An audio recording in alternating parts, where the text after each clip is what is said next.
दोस्तों, आलस्य इंसान का सबसे बड़ा दुश्मन है। जो दूसरों पर निर्भर रहता है वह अपनी जिंदगी की फसल कभी नहीं काट पाता। एक छोटे से गांव में एक किसान रहता था।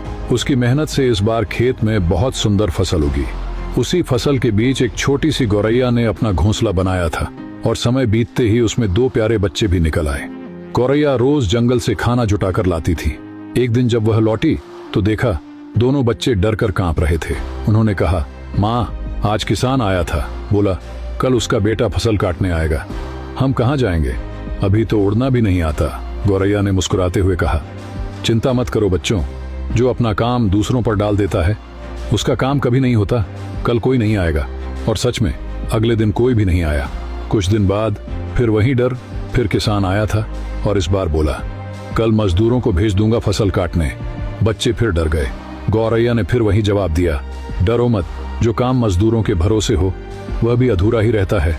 और इस बार भी कोई नहीं आया। लेकिन एक दिन सब बदल गया। जब गौरैया वापस आई तो बच्चे बोले, माँ, किसान फिर आया था, पर इस बार बोला, बहुत समय बर्बाद हो गया दूसरों का इंतजार करते करते।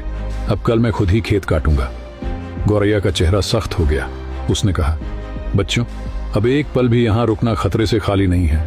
जब इंसान दूसरों पर निर्भर रहता है तो काम कभी नहीं होता, लेकिन जब वह खुद उठकर खड़ा हो जाता है तब उसका काम निश्चित होता है। कल किसान जरूर आएगा। अब तक बच्चे उड़ना सीख चुके थे। रातों रात उन्होंने घोंसला बदल लिया।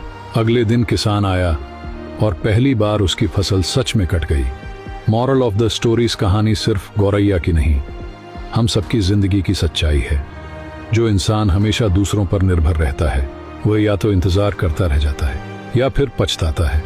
दूसरों की मदद लेना गलत नहीं, लेकिन अपना काम दूसरों के भरोसे छोड़ देना, यही आलस्य है, यही विनाश की शुरुआत। अपना काम खुद करो, खुद पर भरोसा करो और खुद को स्वाभिमानी बनाओ। यही आदत आपको सफल भी बनाएगी और सम्मान भी दिलाएगी। अगर कहानी ने सोच बदल दी हो तो लाइक जरूर करें और SKS मोटिवेशन चैनल को सब्सक्राइब करें। धन्यवाद।